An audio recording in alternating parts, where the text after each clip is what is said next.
Alexa Lavoie, journaliste pour Rebel News, et aujourd'hui nous plongeons au cœur de la situation tumultueuse en France. Récemment, il y a eu des manifestations pour la réforme des retraites où les citoyens sont descendus dans les rues et ont brûlé des déchets en signe de désaccord ardent contre ce qu'ils perçoivent comme un abus de pouvoir de la part de Emmanuel Macron. Ensuite, il y a eu la mort tragique de Nahel Merzouk, un jeune franco-algérien dont la vie a été écourtée par les actes fatals d'un policier après qu'il ait refusé d'obéir.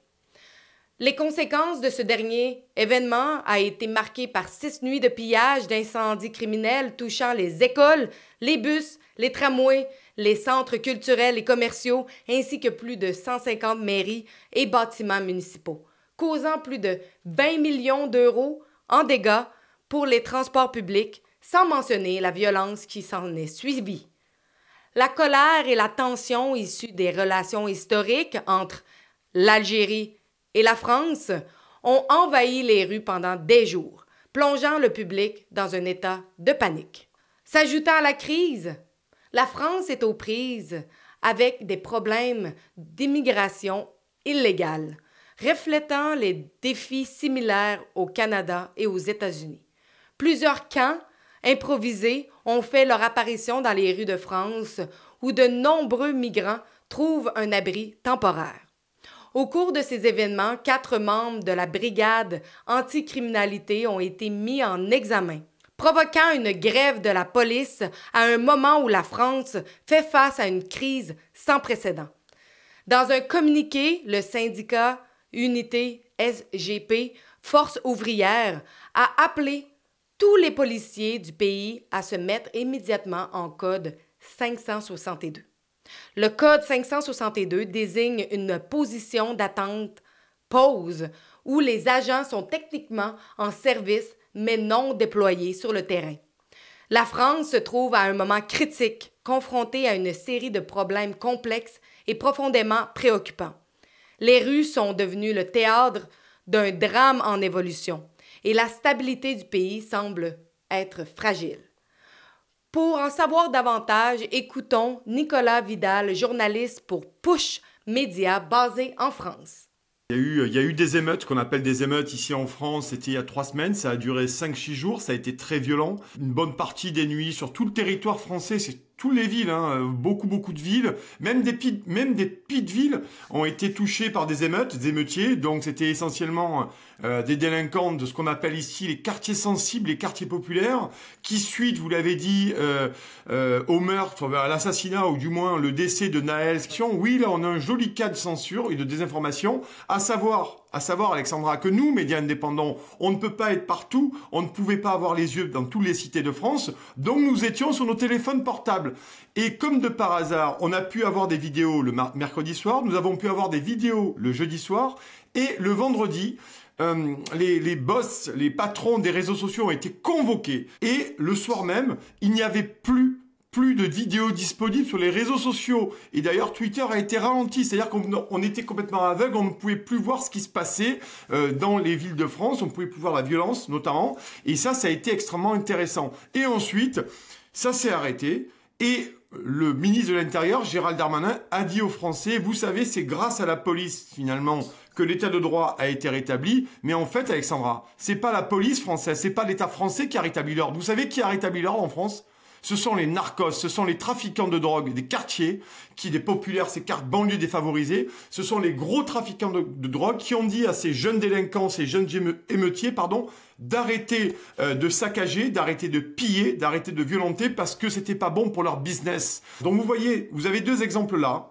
Sur cette situation de désinformation et de censure qui a été posée pendant ces émeutes-là pour que les Français, finalement, ne voient pas la réalité de l'histoire. Mais en France, des quartiers, ce qu'on appelle les quartiers populaires, où il y a une forte immigration, il y a beaucoup de délinquance, beaucoup de trafic de drogue, des espèces de sociétés parallèles qui s'autofinancent par le trafic de drogue. Finalement, ça fait très longtemps que ça existe. Et il y a aussi là-dedans, il y a une espèce d'entrisme ou un séparatisme, notamment avec des islamistes radicaux, mais qui aujourd'hui deviennent de plus en plus incontrôlables parce que les gouvernements successifs, ça a été le cas d'Emmanuel Macron, mais les autres, se moquent totalement de cette situation. Donc nos élites françaises aujourd'hui ne veulent pas traiter le problème de la drogue, ne veulent pas traiter le problème de la délinquance et ne veulent pas traiter le problème de l'immigration. Et ça, aujourd'hui, ils dirigent contre les Français, contre l'avis du peuple français qui est majoritairement pour un référendum, notamment en France, sur l'immigration. Voilà. Ils nous ont colonisés 132 ans et maintenant on va les coloniser à vie jusqu'à la mort, jusqu'à la fin des temps.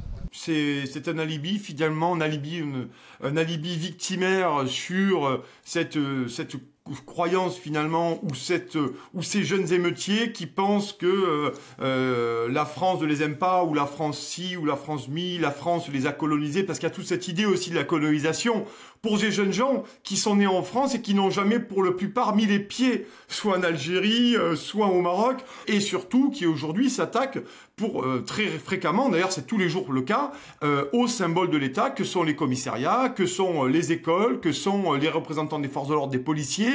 Vous et moi, quand nous allons dans la rue, nous évitons de frapper quelqu'un. Nous sommes citoyens, nous vivons en bonne intelligence avec tout le monde. Eh bien, nous avons effectivement une proportion non négligeable de jeunes gens qui sont aujourd'hui des délinquants, qui sont multirécidivistes, qui sont connus des services de police, et donc qui continuent à utiliser des quartiers, à prendre possession des quartiers d'où ils sont originaires, et en faire véritablement des contre-sociétés dans laquelle il y a une économie parallèle, une économie clandestine, et dans laquelle les forces de l'ordre ne vont plus. Donc on se retrouve aujourd'hui dans une situation chaotique, avec aujourd'hui un affrontement véritablement entre la police, le ministère de l'Intérieur et la police, et bien entendu les magistrats, la justice. Et c'est assez intéressant de voir où on arrive aujourd'hui et d'analyser ça autrement de ce qu'on dit dans les grands médias de masse, les médias mainstream en France.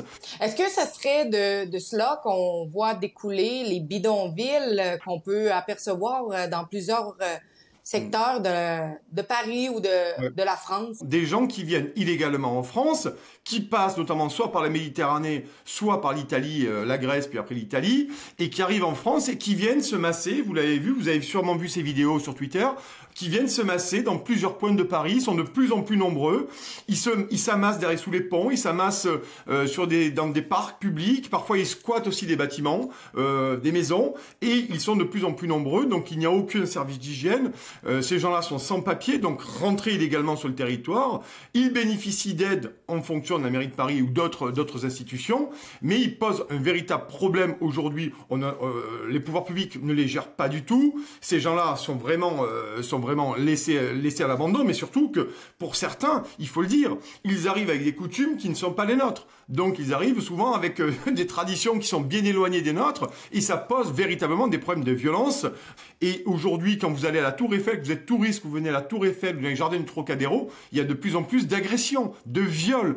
Paris devient insupportable. Donc il n'y a pas de politique finalement migratoire, et puis ça pose la question de savoir si la France a la capacité aujourd'hui, Alexandra, d'accueillir autant de populations étrangères qui n'ont aucun statut, qui, je le répète, sont rentrées illégalement sur les territoires français, et qui posent bien des problèmes. Et les Français, majoritairement, on le sait, Alexandra, ne veulent plus de l'immigration.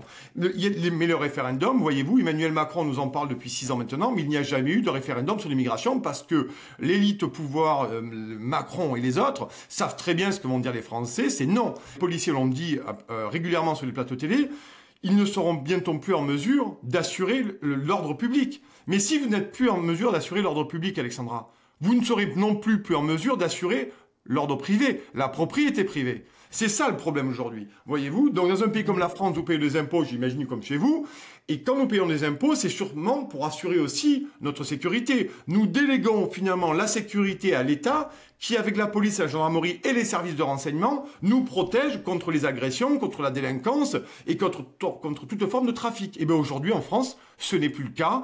Le troisième soir des émeutes, nous avons vu dans des petites villes françaises des gens comme vous et moi qui ont commencé à se regrouper et qui ont fait des rondes dans leur quartier pour éviter qu'on agresse leurs femmes, leurs enfants et surtout qu'on s'en prenne à leur maison. Voilà un peu le tableau aujourd'hui très noir, je vous le concède, de la France. Vous appréhendez bientôt une grève au niveau policier. Qu'est-ce qui sont vos préoccupations par rapport à ça? Aujourd'hui, beaucoup de policiers, beaucoup de commissariats, notamment dans les zones compliqués à proximité de ces banlieues, de ces quartiers, ce qu'on appelle en France, se sont mis soit en arrêt maladie, en congé maladie, soit se prévalent d'un code qui s'appelle 562 qui leur permet finalement de ne réagir qu'à des situations d'extrême urgence. Et aujourd'hui, c'est très massif sur le territoire français. Ça a commencé avec Marseille, suite à l'incarcération d'un policier ou de 2 policiers.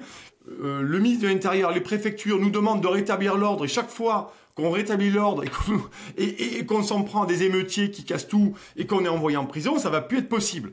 Et c'est pour ça, c'est parti de là. Finalement, on demande aux policiers de faire le sale boulot, comme ça a été le cas, et j'en reparlerai avec les Gilets jaunes ou les manifestations populaires, c'est-à-dire comme la réforme des retraites.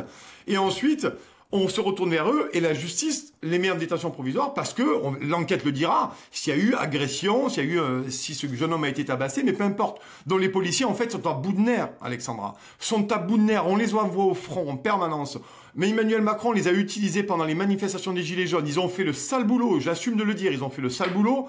La réforme des retraites 2019-2023, ils ont fait le sale boulot de répression, de maintien de l'ordre, et on les a encore envoyés sur les émeutes urbaines, où là vous faites face à des gens qui ont des mortiers, des feux d'artifice, et ils vous tirent dessus à tir tendu, ce qui peut vous arracher la tête, hein. Faut savoir ce que c'est quand même un mortier. Ce qui est vraiment intéressant, c'est là, finalement, c'est l'utilisation qu'Emmanuel Macron a eue de la police. Parce qu'Emmanuel Macron, son seul but, c'est que la police le protège, lui. Et la caste. C'est ça la réalité. Donc il leur demande tout et n'importe quoi. Il leur demande de frapper sur les Français quand ils manifestent. Il leur demande de maintenir l'ordre dans les banlieues. Il demande de maintenir l'ordre lors des émeutes. Donc en fait, Emmanuel Macron, le problème, c'est que c'est un régime de plus en plus totalitaire qui se sert de sa police pour se protéger et pour faire taire finalement les gens qui manifestent paisiblement. Et Emmanuel Macron, donc on arrive finalement dans une espèce de cercle vicieux où le risque pour Emmanuel Macron, c'est que les policiers le lâchent. Le cordon sécuritaire qui protège Emmanuel Macron depuis le début de son mandat pourrait sauter. Et puis là, je peux vous assurer, tout est possible à partir de là. Comme la France, le Canada fait face à une crise du système. Non seulement il y a eu une augmentation en criminalité, une augmentation dans l'utilisation des drogues, une augmentation dans l'immigration, ce qui cause une pression énorme sur le système. Nous voulons fixer nos villes ici au Canada. Si vous aussi, vous voulez voir le même changement, allez sur notre site web fixourcity.com. Sur ce site web, vous pouvez signer la pétition que nous allons délivrer aux gens concernés pour prendre action pour fixer nos villes ici au Canada. Merci.